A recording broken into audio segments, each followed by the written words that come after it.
വൈകാശീയം. രചന നിലാവിൻ്റെ കൂട്ടുകാരി. അവതരണം സാലിം കരുളായി. കാശി പറഞ്ഞത് കേട്ട് കൂടുതൽ ഞെട്ടിയത് ദക്ഷായിരുന്നു. തൻ്റെ തെച്ചുവിൻ്റെയും ഷാലുവിൻ്റെയും മരണം ആക്സിഡൻ്റിലെന്ന് അറിയാമെങ്കിലും ഇങ്ങനെയൊക്കെ ആകുമെന്ന് അവന് ഓർത്തില്ല. കാശി പറഞ്ഞത് കേട്ട് അവന് നെഞ്ച് പിളരും പോലെ തോന്നി. ഒപ്പം രണ്ടു തുള്ളി കണ്ണുനീർ അവൻ്റെ കണ്ണീർ നീക്കി. പിന്നെ അന്ന് നിന്നോട് പറഞ്ഞതിൽ നിന്ന് ഞാൻ മനഃപൂർവ്വം മറച്ചു വെച്ചതാ എൻ്റെ ഏട്ടായിയെ. കാശി അടുത്ത് നിൽക്കുന്ന ആ ചെറുപ്പക്കാരൻ്റെ അടുത്തേക്ക് നടന്നുകൊണ്ട് പറഞ്ഞു. ജന്മം കൊണ്ടല്ലെങ്കിലും കർമ്മം കൊണ്ട് എൻ്റെ ഏട്ടനാ നിവിൻ. ഞങ്ങളുടെ സന്തോഷത്തോടെയുള്ള കുടുംബത്തെയാ ഇവരില്ലാതാക്കിയത്. ഇവരൊരു നിയമത്തിനും ഞങ്ങൾ വിട്ടുതരില്ല. ഇവർക്കുള്ള ശിക്ഷ ഞങ്ങൾ തന്നെ വിധിക്കും. കാശി അത് പറഞ്ഞത് നിവി അവളെ ചേർത്ത് പിടിച്ചു. നിവി തൻ്റെ പോക്കറ്റിൽ നിന്നൊരു കുപ്പിയെടുത്ത് അതിലെ ദ്രാവകം ഒരു നീഡിലേക്ക് നിറച്ച് മനോഹരന്റെ ശരീരത്തിലേക്ക് കുത്തിക്കയറ്റിയതും അയാൾക്ക് തൻ്റെ ശരീരത്തിൽ നിന്നും മാംസം പിളർന്നു പോകുന്ന വേദന തോന്നി. അലറിക്കറിയാൻ നിന്ന് അയാളുടെ വായിൽ കാശി പ്ലാസ്റ്റർ ഒട്ടിച്ചു. അടുത്തുള്ള ടേബിളിൽ നിന്നും ഒരു ടൂൾ എടുത്ത് അയാളുടെ കണ്ണുകൾ രണ്ടും ചുഴിന്നെടുത്തതും നിവിനും ദക്ഷും ദേവികയും കണ്ണുകൾ ഇറുക്കിയടിച്ചു. പിടഞ്ഞൊടുക്കും വികൃതമായ ശരീരത്തിൽ നിന്നും അവസാന ശ്വാസവും നിലച്ചു പോയതും ദേവികയുടെ കണ്ണുകളിലെ ഭയം കൂടി. കാരണം അവർക്കറിയാമായിരുന്നു അവരുടെ അടുത്തിരെ താനാണ്. അവരുടെ ഊഹം ശരി തന്നെയായിരുന്നു. തൻ്റെ അടുത്തേക്ക് വരുന്ന കാശിയെ കണ്ടതും അവരുടെ ഭയം ഇരട്ടിയായി. നിങ്ങൾ പേടിക്കണ്ട, അത്ര പെട്ടെന്നൊന്നും നിങ്ങൾ ചാവില്ല. വേദന എന്താണെന്ന് അറിഞ്ഞിട്ടേ കൊല്ലു നിങ്ങളെ. അതും പറഞ്ഞ് കാശി കയ്യിൽ കരുതിയ സർജിക്കൽ ബ്ലേഡ് കൊണ്ട് അവിടെ ഒരു കൈതണ്ടയിലെ ഞരമ്പ് അറുത്ത് മാറ്റി ഒപ്പം വിരലുകളുടെ നഖം പിഴുതെടുത്തു. വേദന കൊണ്ടൊന്ന് ഉറക്കം വെച്ച് വെക്കാൻ കൂടി കഴിയാതെ അവർ ആ ചെയറിൽ ഇരുന്ന് പെടുന്നു. ദക്ഷിണ തെച്ചുവിൻ്റെയും ശാലുവിൻ്റെയും കുഞ്ഞൻ്റെയും മുഖം മനസ്സിൽ തെളിഞ്ഞതും അവളെ തടയാൻ തോന്നിയില്ല. ദേവകിയൊന്ന് നോക്കി കാശി ടേബിളിലുള്ള ഒരു ബോട്ടിൽ കയ്യിലെടുത്തതും അവർ കണ്ണുകൾ കൊണ്ട് കാശിയോട് ഒന്നും ചെയ്യരുതെന്ന് പറഞ്ഞ് യാചിച്ചു. ഇതുപോലെ നിങ്ങളോട് കേണതല്ല എൻ്റെ അപ്പ. എന്നിട്ട് എന്താ നിങ്ങൾ ചെയ്തത്? നിങ്ങളെല്ലാവരും കൂടി പച്ചക്ക് തീ കൊളുത്തി കൊന്നില്ലേ? എന്നിട്ട് അത് കണ്ട് രസിച്ചില്ലേ? നിങ്ങളെ സ്നേഹിച്ചിട്ടല്ലോ എൻ്റെ അപ്പ. നിങ്ങൾക്കറിയോ, നിങ്ങൾ എന്തൊക്കെ തെറ്റ് ചെയ്തിട്ടുണ്ടെങ്കിലും അവസാന ശ്വാസം വരെ അപ്പയുടെ മനസ്സിൽ നിങ്ങൾക്ക് മാത്രമേ സ്ഥാനം ഉണ്ടായിരുന്നുള്ളൂ. പക്ഷെ നിങ്ങൾക്ക് എൻ്റെ അപ്പ വെറും പണം കായ്ക്കുന്ന മരം മാത്രം.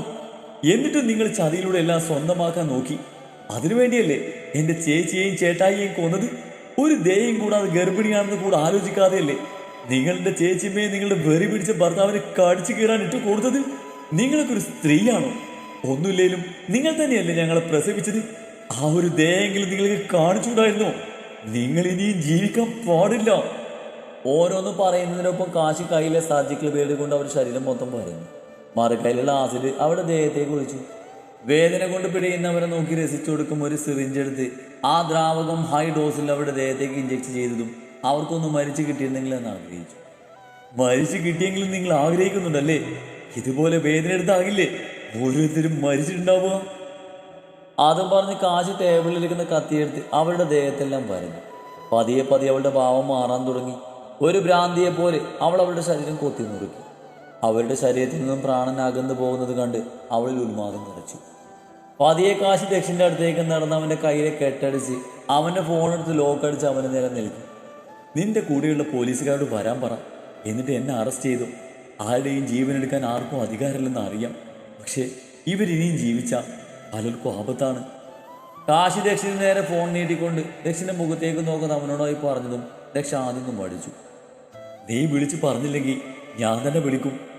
കാശി പറഞ്ഞത് കേട്ടതും ദക്ഷി വേഗം ഫോൺ വാങ്ങി തൻ്റെ കൂടെയുള്ള പോലീസുകാരെ വിളിച്ചു. പെട്ടെന്നാണ് നിവി അവളുടെ പിന്നിലൂടെ വന്ന് അവൻ്റെ കയ്യിലുള്ള സിറിഞ്ച് കാശിയുടെ ശരീരത്തിലേക്ക് ഇഞ്ചക്ട് ചെയ്തതും നിമിഷ നേരം കൊണ്ട് കാശി മയങ്ങി വീണതും ദക്ഷി വേഗം അവളെ താങ്ങി പിടിച്ചു. പേടിക്കണ്ട, മയങ്ങാനുള്ള മരുന്നാണ്. കുറച്ച് മണിക്കൂർ കഴിഞ്ഞാൽ ബോധം തെളിഞ്ഞോളൂ. ഇവള് സ്വയം കുത്തിയേൽക്കാൻ പാടില്ല. ഇവളുടെ അപ്പ കർമ്മം കൊണ്ട് എനിക്കും എൻ്റെ അച്ഛൻ്റെ സ്ഥാനത്തായിരുന്നു. വൈശാലി എനിക്കെൻ്റെ സഹോദരിയും. അവർക്ക് വേണ്ടി കുറ്റയേൽക്കുന്നതിൽ എനിക്ക് സന്തോഷമുള്ളൂ. ഇവളകത്ത് പോയാൽ കുഞ്ഞന് വീണ്ടും ഇവൻ്റെ അമ്മയെ നഷ്ടപ്പെടും. അത് പാടില്ല. അതുകൊണ്ട് നിങ്ങൾ ഇവളെയും കൊണ്ട് ഇവിടുന്ന് പൊക്കോ. ദക്ഷ ആദ്യം നിവിയെ തനിച്ചാക്കി കാശിയും കൊണ്ട് പോകാൻ മടിച്ചെങ്കിലും നിവിയുടെ നിർബന്ധത്തിൽ അവളെയും എടുത്ത് പുറത്തേക്ക് ഇറങ്ങി വരുമ്പോഴാണ് പോലീസ് ജീപ്പ് അവിടേക്ക് വന്നിറങ്ങി. ദക്ഷ കാശിയെ കാറിലേക്ക് കിടത്തി ഉള്ളിലേക്ക് ചെല്ലുമ്പോഴേക്കും SI നിവിയെ വിലങ്ങണിയിച്ചിരുന്നു. പേടിക്കണ്ട, പുറത്തിറക്കാനുള്ള വഴികൾ നോക്കാം. ദക്ഷ നിവിൻ്റെ തോളിൽ തട്ടിക്കൊണ്ട് പറഞ്ഞു. ഹേയ് വേണ്ട, എനിക്കിതിൽ സന്തോഷമുള്ളൂ. ഞാൻ പറയേണ്ട ആവശ്യമെന്നറിയാം. എന്നാലും എൻ്റെ കാശിയെയും കുഞ്ഞിനെയും പൊന്നുപോലെ നോക്കിക്കോണേ. നിവിൻ പറഞ്ഞത് കേട്ട് ദക്ഷ പതിയെ അവനെ ചുമലിൽ തട്ടി. നിവിനെയും കൊണ്ട് SIയും കൂട്ടുകാരും അവിടെ നിന്ന് പോയതും മനോഹരൻ്റെയും ദേവികയുടെയും ഡെഡ് ബോഡി ഹോസ്പിറ്റലിൽ എത്തിക്കാനുള്ള ഏർപ്പാട് ചെയ്ത് ദക്ഷ് കാശിയെയും കൊണ്ട് വീട്ടിലേക്ക് ചെന്നു. പാച്ചു, നീ എവിടെയാ? വീട്ടിലെത്തിയതും കാശിയെ റൂമിൽ കിടത്തി പുറത്തേക്ക് വന്ന് ദക്ഷ് ഫോണെടുത്ത് പാച്ചുവിനെ വിളിച്ചു. ഞങ്ങൾ വരുവാണേട്ടാ, നിങ്ങളെ കാണാതെ കുഞ്ഞൊക്കെ അറിഞ്ഞപ്പോൾ പുറത്തേക്ക് വന്നതാണ്. എന്നെ വേഗം വരാൻ നോക്ക്. അതും പറഞ്ഞ് ഫോൺ വെച്ച് ദക്ഷ് റൂമിലേക്ക് പോയി യൂണിഫോം ഷർട്ട് ഒരു സ്റ്റാൻഡിലിട്ട് കാശിയുടെ അടുത്തേക്ക് വന്ന് ജഗിലുള്ള വെള്ളം എടുത്ത് കുറേശ്ശെ കാശിയുടെ മുഖത്തേക്ക് തെളിച്ചതും ഇത്തിരി നേരം കഴിഞ്ഞപ്പോഴേക്കും കാശി മിഴികൾ തീർത്തിരുന്നു. ആദ്യം പകച്ചു പോയ കാശി പെട്ടെന്ന് എണീറ്റ് ചുറ്റും. ദക്ഷ്, ഞാൻ എപ്പോഴാ ഇവിടെ എത്തിയേ? എൻ്റെ ഏട്ടൻ എവിടെ? കാശി ചോദിക്കുന്നത് കേട്ടെങ്കിലും ഒന്നും മിണ്ടിയില്ല. ദക്ഷ്, നിന്നോടാ ചോദിച്ചത്, എൻ്റെ ഏട്ടൻ എവിടെ? നിന്റെ ഏട്ടൻ ഇപ്പൊ കസ്റ്റഡിയിലാണ് കാശി. ദക്ഷ് പറഞ്ഞത് കേട്ട് കാശി ഞെട്ടലോട് അവൻ നോക്കി. എന്തിനാ എൻ്റെ ഏട്ടനെ കൊണ്ടുപോയത്? അവരൊക്കെ ഇല്ലാതാക്കിയത് ഞാനാ. എനിക്ക് പകരം എൻ്റെ ഏട്ടൻ സമ്മതിക്കില്ല ഞാൻ. എനിക്കിപ്പോൾ കാണേണ്ട ഏട്ടനെ. കാശി കരഞ്ഞുകൊണ്ട് അവൻ്റെ ഷോൾഡറിൽ പിടിച്ച് വിളിച്ചുകൊണ്ട് പറഞ്ഞു. കേസ് ഫയൽ ചെയ്ത് കഴിഞ്ഞു കാശി. ഇനി കോർട്ടിൽ ഹാജരാക്കുമ്പോഴേ നിന്റെ ഏട്ടനെ കാണാൻ പറ്റൂ. ദക്ഷി പറഞ്ഞത് കേട്ട് കാശി കരച്ചിലോടെ മുഖം പൂത്തിയിരുന്നു.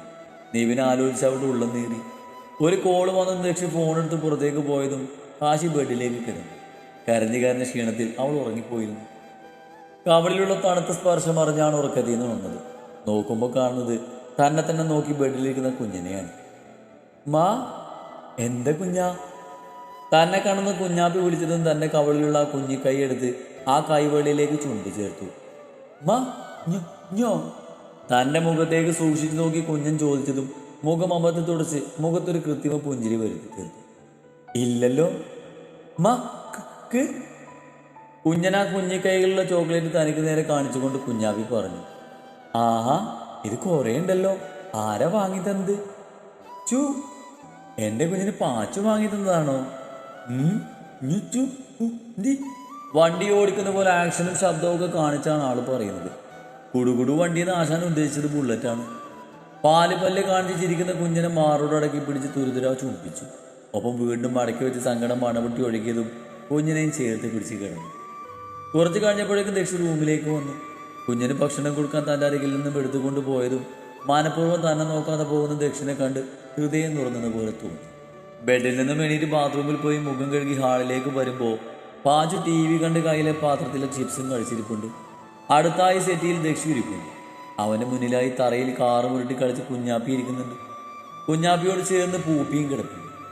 ഇടയ്ക്ക് ദക്ഷി അവൻ്റെ കയ്യിലെ പാത്രത്തിലെ സെർലാക്ക് സ്പൂണിലാക്കി കുഞ്ഞിന് കൊടുക്കുന്നുണ്ട്. ആ, ഏടത്തെ എണീറ്റോ? തന്നെ കണ്ടത് പാച്ചു ചിരിയോടെ ചോദിച്ചത് കേട്ട് അവനൊരു പുഞ്ചിരി കൈമാറി അവളുടെ അടുത്തായി വന്നിരുന്നു. താൻ വന്നിരുന്നത് ഇഷ്ടപ്പെടാനിട്ടാണെന്ന് തോന്നുന്നു. കയ്യിലുള്ള സർലാക്കിൻ്റെ പാത്രം പാച്ചുവിനെ ഏൽപ്പിച്ച് തന്നെ ഒന്ന് നോക്കുകൂടി ചെയ്യാതെ ദക്ഷി ഉള്ളിലേക്ക് പോയിരുന്നു. ഇത്രയൊക്കെ തന്നെ വെറുത്തു പോയി. ചെയ്തതൊന്നും തെറ്റായി തോന്നിയിട്ടില്ല. അവർക്ക് കൊടുത്ത ശിക്ഷ കുറഞ്ഞു പോയി എന്നാണ് ഉള്ളിൽ.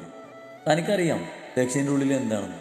താനൊന്നും തുറന്നു പറയാതെ തന്നെ ദേഷ്യവും സങ്കടമാണ്. പക്ഷേ അവൻ്റെ ഈ അപകടന മാത്രം തനിക്ക് സഹിക്കാൻ പറ്റുന്നു. കണ്ണുകൾ വീണ്ടും നിറഞ്ഞിരുന്നു. അയ്യേ, ഏട്ടന് ഇത്രയേ ഉള്ളൂ? ഏട്ടനൊന്നും മിണ്ടാതെ നടന്നപ്പോൾ കരഞ്ഞു വിളിച്ച ആളാണോ? ഒരു ദയയില്ലാതെ അവർ രണ്ടുപേരെയും കൊന്നത്? പാച്ചുവിൻ്റെ ചോദ്യം കേട്ടതും അവന് തലക്കെട്ടൊന്ന് കൊടുത്തു. എനിക്കറിയാം അവന് ഞാനെല്ലാം പറയാതിൻ്റെ പിണക്കാണെന്ന്. താൻ പാച്ചുവിനോടായിട്ട് പറഞ്ഞത് തന്നെ കണ്ണു നിറഞ്ഞത് കണ്ടിട്ടാണെന്ന് തോന്നുന്നു. കുഞ്ഞൻ തന്നെ വിളിച്ച് വിരുമ്പിക്കൊണ്ട് വന്നു. കുഞ്ഞാപ്പി എടുത്ത് മടിയിൽ വെച്ച് കണ്ണുകൾ അമർത്തി തുടച്ചു. അമ്മ, എന്തട ചക്കരെ, അമ്മ പറ്റിച്ചതല്ലേ? തൻ്റെ മുഖത്ത് കുഞ്ഞിക്കൈകൾ കൊണ്ട് തഴുകി വിരുമ്പിക്കൊണ്ട് അമ്പൂട്ടൻ വിളിച്ചതും മുഖത്ത് ചിരി വരുത്തി. കുഞ്ഞിമുഖമെല്ലാം ചുംബിച്ച് ഉണ്ണിവേരിൽ മൂക്കുട്ട് വെച്ചതും കുഞ്ഞൻ വിതുമ്പൽ മാറ്റി പൊട്ടിച്ചിരിച്ച് തൻ്റെ തോളിലേക്ക് ചാഞ്ഞു കിടന്നു. എന്നാൽ എൻ്റെ ഏടത്തി നല്ലൊരു ജോലി കഴിഞ്ഞിട്ട് എങ്ങനെ ഇവിടെ വന്ന് കഷ്ടപ്പെടാൻ തോന്നി? ഏടത്തി വീണ്ടും ജോലിക്ക് കയറുന്നെങ്കിലേ അന്നൊക്കെ അങ്ങനെ കഷ്ടപ്പെടേണ്ടി വരുമായിരുന്നോ? എൻ്റെ ലക്ഷ്യം പൂർത്തിയാക്കുന്നത് വരെ എൻ്റെ പ്രൊഫഷനിൽ നിന്നും മാറി നിൽക്കുക അത്യാവശ്യമായിരുന്നു. എൻ്റെ കുടുംബം ഇല്ലാതാക്കിയവരെ ഈ ഭൂമിയിൽ നിന്നും ഇല്ലാതാക്കണം എന്നായിരുന്നു. അതിനു വേണ്ടിയാ എല്ലാം ഉപേക്ഷിച്ചത്. അപ്പം ഏടത്തിന് ജോലിക്ക് പോകില്ലേ? പോണം. ആദ്യം ഇവൻ ഇത്തിരി കൂടി വലുതാവട്ടെ. മടിയിലിരിക്കുന്ന അമ്പൂട്ടൻ്റെ കവളിൽ പിടിച്ച് വലിച്ച് ചുംബിച്ചുകൊണ്ട് പറഞ്ഞു. കുറച്ചു നേരം പാച്ചുവിനോട് സംസാരിച്ചിരുന്ന് ഒപ്പം കുഞ്ഞിന് സർലാക്ക് മുഴുവൻ കൊടുത്തു തീർത്തു. കുഞ്ഞിനെയും കൊണ്ട് പാച്ചു പുറത്തു പോയപ്പോൾ രാത്രി കഴിക്കാനുള്ള ഫുഡ് വാങ്ങിക്കൊണ്ടുവന്നത് കൊണ്ട് ഒന്നും തന്നെ ഉണ്ടാക്കാനുണ്ടായിരുന്നില്ല. കുഞ്ഞിൻ്റെ കയ്യിലൊരു ടോയ്സ് കൊടുത്തിരുത്തി ഭക്ഷണമെല്ലാം ടേബിളിൽ കൊണ്ടുവച്ചു.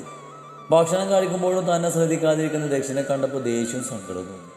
ഭക്ഷണം കഴിച്ച് കൈ കഴുകി വന്ന ദക്ഷി കുഞ്ഞിനെയും എടുത്ത് റൂമിലേക്ക് പോയതും കടിച്ച പാത്രങ്ങളെല്ലാം എടുത്ത് കഴുകി വെച്ച് കിച്ചണിലൊതുക്കി പാച്ചുവിനോട് ഗുഡ് നൈറ്റും പറഞ്ഞ് റൂമിലേക്ക്. റൂമിലെത്തുമ്പോൾ കാണുന്നത് ബെഡിൽ കിടക്കുന്ന ദക്ഷിണ നെഞ്ചിൽ കയറിയിരുന്ന് അവനെ മീശ പിടിച്ച് വലിക്കുകയും കടിക്കുകയും ദക്ഷിണ നെഞ്ചിൽ രോമം പിച്ചി പറിച്ചെടുക്കാൻ നോക്കുകയും ചെയ്യുന്ന കുഞ്ഞിനെയാണ്. ഡോറടിച്ച് ബെഡിൽ വന്നിരുന്നതും മാന്ന് പിടിച്ച് കുഞ്ഞൻ ദക്ഷിണ നെഞ്ചിൽ നിന്നും തൻ്റെ മടിയിലേക്ക് ഇരുന്നു. കുഞ്ഞന് പാല് കൊടുത്തിറക്കി നേരെ കിടത്തി പുതപ്പിച്ച് ദക്ഷിൻ്റെ അടുത്തേക്ക് നീങ്ങിക്കിടന്നു. ദക്ഷ് ഉറങ്ങിയിട്ടില്ലെന്ന് അറിയാം. അതുകൊണ്ട് തന്നെ അവനെ പതിയെ തോണ്ടി വിളിച്ചു. എന്താ കാശി, നീ എന്താ ഇങ്ങനെ എന്നെ അവോയ്ഡ് ചെയ്യുന്നത്? ഞാൻ ആരെയും അവോയ്ഡൊന്നും ചെയ്യുന്നില്ല, എനിക്ക് തോന്നുന്നതാണ്. എൻ്റെ തോന്നലൊന്നുമല്ല, എനിക്ക് പറയാനുള്ളതെങ്കിലും കേട്ടൂടെ? എനിക്ക് ഉറങ്ങണം. അത് പറഞ്ഞ് കണ്ണുകളടച്ച് കുഞ്ഞിനെയും ചേർത്ത് പിടിച്ച് കിടന്നതും ഒഴുകി വന്ന കണ്ണുനീരിനെ അടക്കി നിർത്തി കണ്ണുകളടച്ച് കിടന്നു.